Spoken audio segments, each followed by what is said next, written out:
Hello everyone, আসসালামু আলাইকুম। আবার নতুন একটি ব্লগ নিয়ে হাজির হয়ে গেলাম। সবাইকে ঈদ মোবারক। দেখুন কি পরিমাণে বৃষ্টি নামছে, চারদিক পুরো অন্ধকার হয়ে এসেছে। এটা হচ্ছে ঈদের আগের দিন, মানে চাঁদ রাত। তো আম্মু এখন সিমাই রান্না করবে, আর আমি বরাবরের মতোই এখানে বাদামের খোসা ছাড়ানোর জন্য বসে গিয়েছি। আম্মু সেমাইয়ের উপরে পেস্তা বাদাম কুচি দিবে, সেগুলো আমি এখন সুন্দরভাবে পরিষ্কার করে দিচ্ছি বাদামগুলো। এই যে সেমাই রান্না করা হয়ে গিয়েছে, এখন উপরে পেস্তা বাদাম কুচি দিয়ে সুন্দরভাবে সাজিয়ে নিব। এখন যাচ্ছি আমরা মেহেদি কিনতে।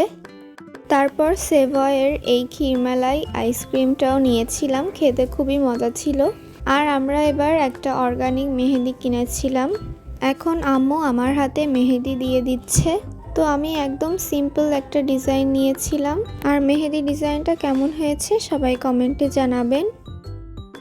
এক হাতে আম্মু মেহেদি দিয়ে দিয়েছিল, আর আরেক হাতে মেহেদি স্টিকার দিয়ে আমি দিয়েছিলাম। এখন এইটাকে 5 থেকে 6 ঘন্টার মতো হাতে রাখতে হবে। তারপর এই যে আমি ধুয়ে ফেলেছি, এখন হালকা একটা কালার এসেছে। আর পরের দিন সকালে খুব সুন্দর একটা গাঢ় কালার এসেছে। এটা হচ্ছে আমার এবারের ঈদের ড্রেস। আমি একটা সালোয়ার কামিজ নিয়েছিলাম। কামিজটা ছিল পিচ কালারের, আর সালোয়ার আর ওড়নাটা ছিল মাস্টার্ড ইয়েলো কালারের। তারপর আমি এখানে একটু আইলাইনার পরে নিচ্ছি। এই যে আমি রেডি হয়ে গিয়েছি, এখন একটু ভিডিও করছিলাম আর কয়েকটা ছবিও তুলেছিলাম। তো আমাকে এই কালারের ড্রেসটাতে কেমন লাগছে সবাই কমেন্টে জানাবেন। তারপরে একটু স্লো মোশন ভিডিও বানিয়েছিলাম। আর এবার আমরা কোরবানি ঈদ ঢাকায় করেছিলাম। আমাদের এই ভিডিওটি যদি আপনাদের কাছে ভালো লেগে থাকে তাহলে প্লিজ আমাদের চ্যানেলটিকে সাবস্ক্রাইব করে আমাদের পাশেই থাকবেন। আর যারা আগে থেকে করেছেন তাদেরকে অসংখ্য ধন্যবাদ। এটা হচ্ছে আমার ঈদের সেকেন্ড ড্রেস, যেটা আমি থাইল্যান্ড হল থেকে নিয়েছিলাম। ঈদের দিনটাকে আরো স্পেশাল করতে আমরা চলে গিয়েছিলাম মিরপুরের চমৎকার একটি রেস্টুরেন্ট নোঙরে।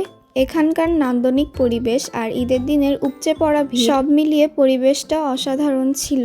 রেস্টুরেন্টে ঢোকার পরপরই এর ডেকোরেশন দেখে আমার খুবই ভালো লেগেছে। ছবি তোলা বা ভিডিও করার জন্য পারফেক্ট একটা জায়গা। ঈদের দিন হওয়ায় চারদিকে সবাই সপরিবারে, কেউ কেউ বন্ধুদের সাথে আনন্দ করছে, আর আমরাও মেতে উঠেছিলাম আড্ডায়। উৎসবের দিনে পরিবারের প্রিয় মানুষদের সাথে সময় কাটানোর মজাই আলাদা। তো আমরা পুরো জায়গাটা ঘুরে দেখছিলাম আর অনেক অনেক ছবিও তুলেছিলাম। আর কে কে নোঙর রেস্টুরেন্টে গিয়েছেন কমেন্টে জানাতে পারেন। ঘোরাঘুরির পর এবার আসল আকর্ষণ খাবারের পালা। আর আপনারা তো ভিডিওতে দেখতেই পাচ্ছেন যে কত ভিড় ছিল ঈদের দিনটায়। উৎসবের দিন রেস্টুরেন্টের উপচে পড়া ভিড়ের মধ্যেও কিন্তু ওদের সার্ভিসের স্পিড বেশ ভালো। আর এই যে সবাই এখানে দাঁড়িয়ে ছবি তুলছে।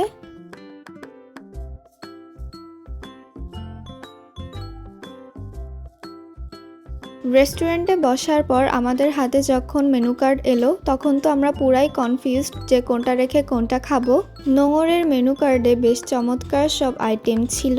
আমরা অর্ডার করেছিলাম chicken steak with fried rice and mushroom, cheese cake আর কোকোনাট আইসক্রিম উইথ ম্যাঙ্গো মুস।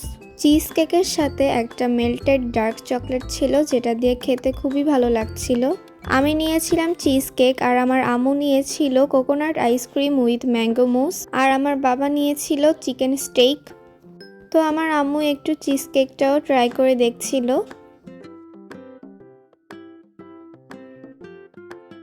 এই যে এখানে বাবা চিকেন স্টেক খাচ্ছে।